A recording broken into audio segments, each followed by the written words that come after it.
started. Welcome to medical terminology. Now, technically, you already know that we are in week 2, but week 1 was kind of short-sheeted a little bit. It didn't start until Wednesday. So I wanted to take our time today to go over the basics to make sure that we are all on the same page, as they say. Okay. All right. So, well, before I actually talk about what's required for the course, I want to talk about how you will use medical terminology and how it will benefit you. I would expect that you are all working toward a career in healthcare. And it doesn't matter whether you are seeking something on the clinical side, such as nursing, or something on the administrative side, such as health information management. The fact is that medical terminology is the language of healthcare. And just like you wouldn't go to Portugal and not know a word of Portuguese, you can imagine how difficult that would make your success. So this is the language of healthcare. And to do anything in healthcare, you must speak the language of the land. Now, the other benefit to you is on the personal side. And the reason that this benefits you on the personal side is because every human at some point in their lifetime becomes a patient. And if you want to truly understand your health, your own personal health, and what your doctor tells you, now doctors are trained to speak to patients in layman's terms, in regular language, okay? But there might be a term such as a diagnosis or a treatment that might come to you in medical terminology. And it's important to your own decision-making capabilities as to what you want to have done to you or for you to, again, understand the language of healthcare. Okay. And I'm here to help you. Okay. I'll be your Sherpa, your coach. Yay. Nobody ever won a gold medal in the Olympics without a coach. All right. So basics in this course. Over the next 10 weeks, you're only allowed 2 absences. An absence means you have done nothing, none of the assigned work, nothing in the assigned for a particular week. Okay. Our weeks go from Tuesday to Monday. So all of your weekly work is due by Monday night, each and every week. Okay. And I will be posting attendance on Tuesdays. All right. Accessing the course as well as the online components, use Chrome as your browser, as opposed to Internet Explorer or even Safari or Firefox. Chrome works the best. And just remember, yes, you can be a little adventurous, but when it comes to technology, sometimes adventurous equals frustration. Okay, you can't see the whole thing. It won't let you enter. It won't let you answer questions after the first question, whatever. Okay, use Chrome, be happy and less frustrated, and then you can use whatever you want anywhere else. Okay. All right. Okay. And just so you know, thank you for laughing at my jokes. I really do appreciate that. Okay. Just so that you know, you need a 74.5 to pass the class. All right. And I make a point of telling you that because a lot of people think a D as in dog, is passing, which is in the 60s, but not in healthcare. We have to be bigger, better, stronger, and we are. Okay. So, and that's also the required grade to pass national certification, or the NCLEX if you're going to the nursing side. Okay, all right. Now, those of you who are here or those of you watching on recording, this is just a reminder. Obviously, you're here, so that means you already were able to find the Zoom link. Very good. And right below that in the content, you will also see the link for the recording once I post it after we're done. Okay. Always, always, always never hesitate to ask me for clarification, ask me to say it in a different way, whatever you need to truly understand. This course is a foundational course. It's like learning the alphabet before you can learn to read and write in English, or actually, I guess, any language. Okay, so I want to be able to be there and help you. Just because you can't see me does not mean that I'm not there. I'm sitting right next to you. Ooh, could you move over just a tad? No, okay. I'm really right there next to you. I'm eager to help and support you and remove frustration. We hate frustration, right? Yes. Okay.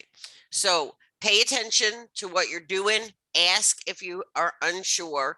And if you cannot make it to the live chats as we are doing right now, which will be every Wednesday at 11:30, then keep your eye out for the recording and watch the recording. I try to be as entertaining as I can. So that should be reason enough, right? All right. This is very, very, very, very, very, very, very, very important when you're doing anything on the internet. Okay. Actually, even if you were coming to campus for a face-to-face, you should have a contingency plan. But what if you lose power or your internet goes out? I want you now to talk with family, friends, neighbors, anybody who will let you come with your laptop or use their computer to get your work done. Okay. The local public library, they're back open now, thanks to the COVID semi whatever we have. Also, if you have a laptop or can borrow a laptop, local restaurants, McDonald's, Wendy's, Panera. So you order a cup of coffee or a Coca-Cola, and they'll let you sit there and use their Wi-Fi, particularly during times when they're not crowded. Okay. And what if your computer passes away in the night? Oh, that's so sad. I know. Okay. Again, family, friends, neighbors, you got to know somebody who has a computer that'll work, that'll let you log on while you are figuring something else out. Also, Aaron Rent-A-Center and other rent-a-centers, these are companies that rent furniture, you know, they also, a lot of them also now rent laptop computers by the week. All right. So if you need something temporarily, I don't want you to delay your education or interrupt your education because the world has gone fizzle. Okay. So also, if you are in the area of Sumter, South Carolina, you can always come over to the school and use their computer lab. Okay. Also remember that because the course is web-based, it's available to you anywhere that has internet. Oh, I left off internet cafes also that have computers as well as internet availability. Okay, so seriously, you do not want to be wait until the last minute. And you know, so many students do this. You wait till the last minute. So it's due Monday at 11:59. It is now Monday at 10 o'clock. You're going to go in and do a quiz, or you're going to go in and submit your homework, and bam, something goes wrong, because that's how the world works. You want to have this contingency plan in place. Call your neighbor and say, oh my gosh, can I come over real quick? Okay. Seriously. All right. Help yourself out. Work smarter, not harder. Get yourself a paper. Yes, paper. Okay. Paper medical dictionary. Make sure it is a medical dictionary, not a regular dictionary. I recommend Merriam-Webster's medical dictionary. You can get this on Amazon for when I took this, $6.19. Okay. What I want you to do is use it. I want you to have it by your side. And whenever you encounter a word in medical terminology that you don't understand, I want you to look it up. Because you look up that same word 5 times and it will stick in your brain and you won't have to look it up anymore. You will know it. Repetition is very important when it comes to learning a new language. Okay. Why do I want you to do? Yes, this is available online. So for free, so you can bookmark it and that's okay. But I want it to be easy. I want it to be right there by your side. Flip through it. Okay. Now I understand that sentence. This is critical to your education. Okay. All right. So medical terms are usually, okay, not exclusively. There are medical terms that are just are, okay? And those will obviously need to be learned, memorized, okay? However, there are a great number of medical terms that are constructed. They may have a prefix. They always have a root. And they always have a suffix. Okay. And as you get into learning this, you will see how these parts come and help you interpret what the word means. Okay. The prefix is often an adjective like hyper, hypo, or which means without. All right. The root generally is the anatomical site about which this term is applying. Okay. So if we are talking about a cholecystectomy, chole means bile, cyst means a hollow liquid containing organ, and ectomy means to surgically remove. So you look at cholecystectomy and you go, my gosh, this is such a long word. How will I ever know what it means? Well, you take it apart and you say a bile in a hollowed out organ, the gallbladder, ectomy, surgically removed. We know this is a procedure of surgically removing the gallbladder. Now, the suffix may also tell you that it is a condition. For example, itis. Itis tells you there's an infection in there somewhere. Okay, but then the root is going to tell you exactly where the infection is. Okay. So this is important for you to learn now, starting at moment 1. Well, all right, now at week 2, okay, which will help you dissect words so you can understand what they mean. Now, as I mentioned before, not all medical terms have a prefix. The prefix is kind of optional. Sometimes they have 2 roots, okay? But this is why this is for smart people, okay? There are these terms like ankle, not the ankle between your leg and your foot, but ankle with a Y means fused or stiffened. Ante, A-N-T-E, means before. And if you know anything about Southern history, antebellum means before the Civil War. You see, it's not just us in medical terms that use ante with an E. It means in front of or before. Okay. Antemortem. Maybe you heard that if you watch Law and Order or any of the medical shows like Chicago Med, they'll say, oh, this injury happened antemortem. Ante, A-N-T-E, before, mortem, meaning death, before death. Okay. Gyne, G-Y-N-E, woman or female, which is where you get the word gynecologist. Gyne, woman or female. Ologist means a person who studies. So a gynecologist is a person who studies the female body. Okay. And tachy, rapid or fast. So someone who has tachycardia, but it's a Y, okay?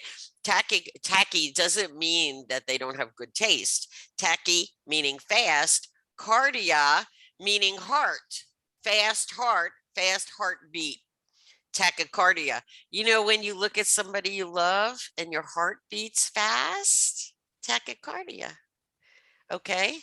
Interesting though, fear, enormous fear also creates the same exact sign. How weird is that? Okay. So we have the root anatomical sites, which is most often going to tell you the body part. As I just said, cardio, heart. Now you learn tachy means fast. Tachycardia means a condition of a rapid heart or heartbeat. Okay, because your heart kind of stays in one place, so it doesn't travel fast. All right. Salping, fallopian tubes.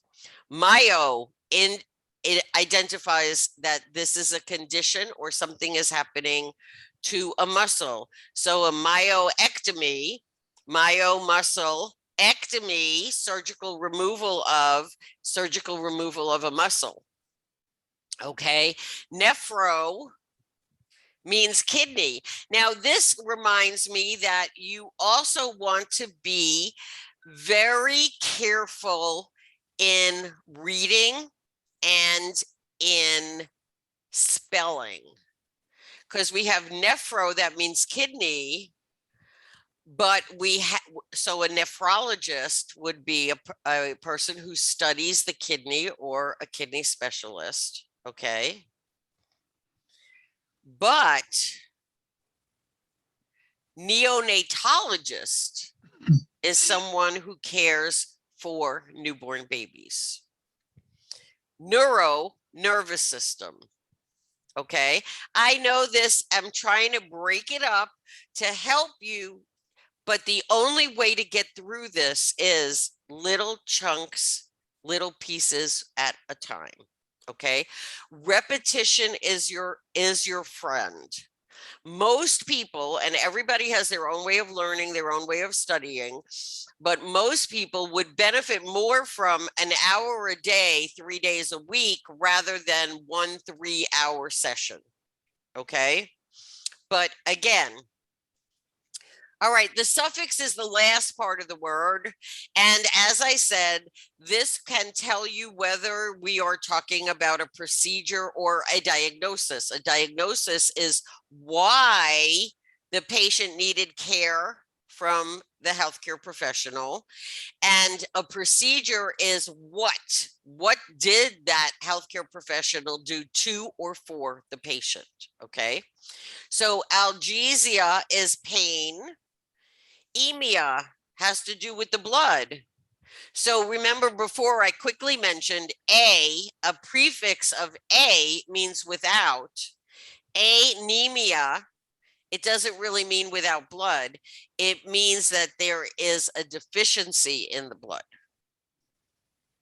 Okay, and there's a million different kinds of anemia, so don't jump to any conclusions. That's also very important.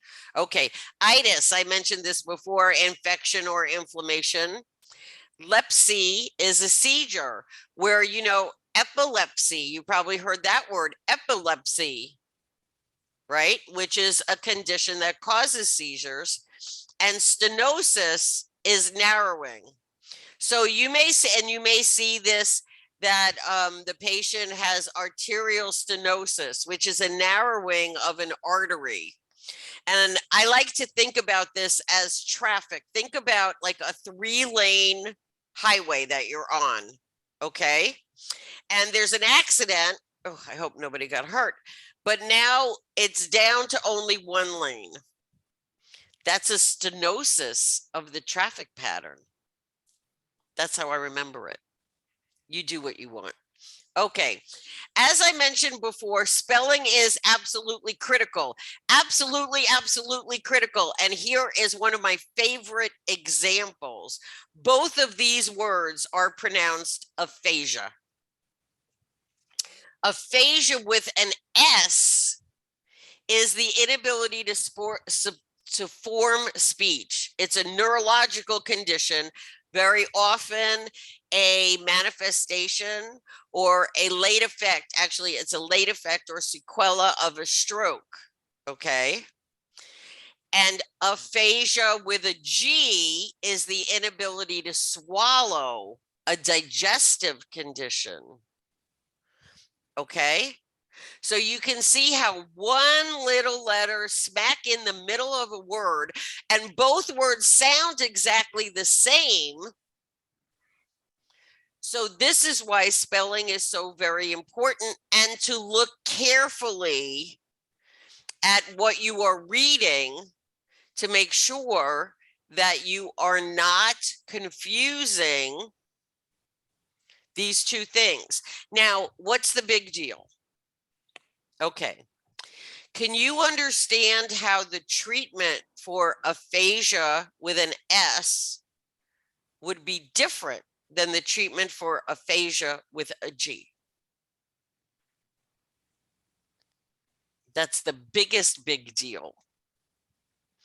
This is really, really, really important that you take your time, read carefully, pay attention to, yes, the individual letters as well as the individual words.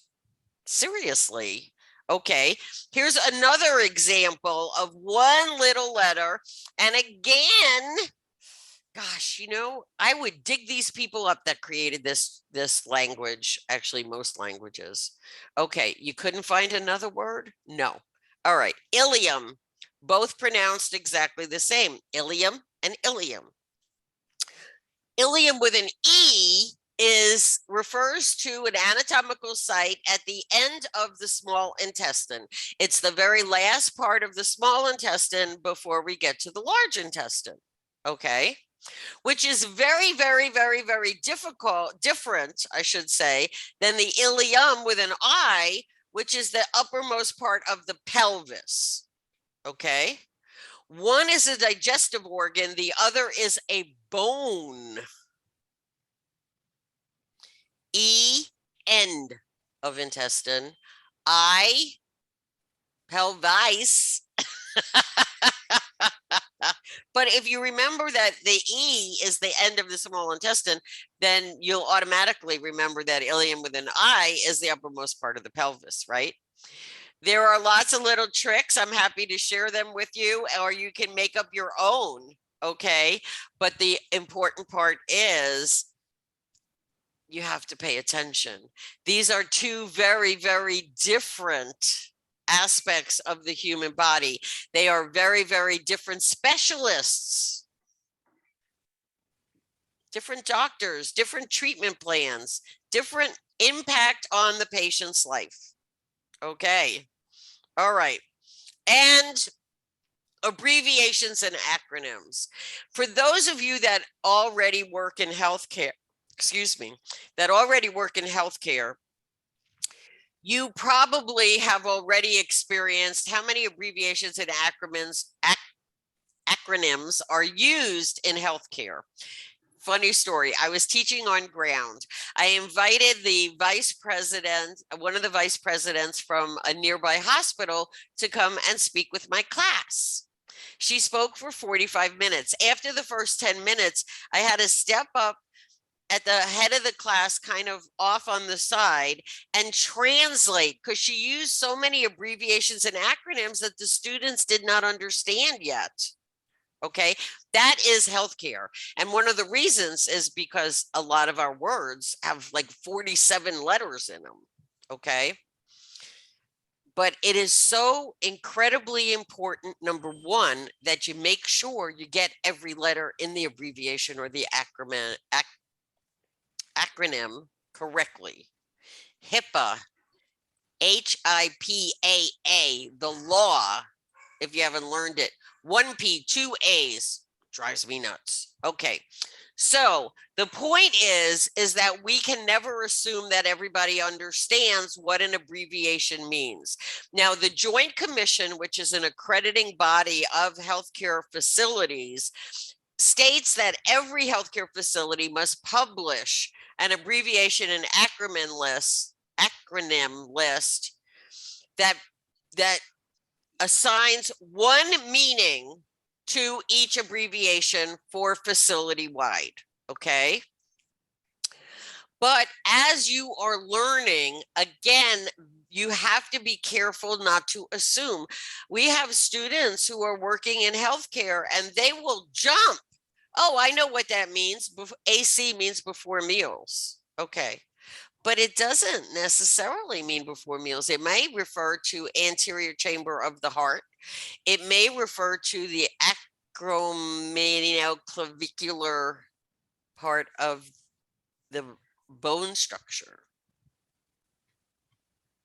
Oh, again, two little letters. We have three different meanings that have nothing to do with each other or even the same body system. Okay. CVA can mean cerebrovascular accident or costovertebral angle. IM can mean intramuscular, intramedullary, or internal medicine. Okay, and NSD, normal spontaneous delivery, which would be delivery of a baby, okay, or normal standard dose, which would have to do with administration of drugs. All right, so how do you know? This is how you know, because you will have some of your weekly assignments will have you identify the meaning of an abbreviation or an acronym, because we have to teach that to you. Okay, so I want you to look at the context. Okay, for example, if you see AC and that week you're learning about the cardiovascular system, then AC most likely refers to anterior chamber. Okay. If you are discussing administration of medications, drugs, then IM most probably would refer to intramuscular, which is one of the ways, one of the routes that we administer drugs to a patient rather than internal medicine. Okay, so you're going to have to put your analysis caps, your critical thinking caps on, and make sure that you are paying attention. I'm sorry, but yeah, this course is going to require you to pay attention to everything that you read. Be careful. Use your finger, point to the word. It helps your brain digest the words better. Okay. But I promise you that if you learn what this course has to teach you, the rest of your program, the rest of your education will be easier. I didn't say easy, I said easier. Okay. It will be easier because you understand what they're saying. I promise you that. And of course, your career will be much better. Okay. All right. Anybody have any questions? All right. We might not have, you might not have you have a question? No. Okay. I couldn't tell if that was You see, even in English or whatever that is. All right, it doesn't matter. Whenever you have a question, please email me. We can email back and forth. I can email you and explain the answer that to the question that you're asking me, or provide additional clarity to something that you read that maybe you didn't understand. Okay. And that way I like that because that way you can print it out and keep that as a study tool. Okay.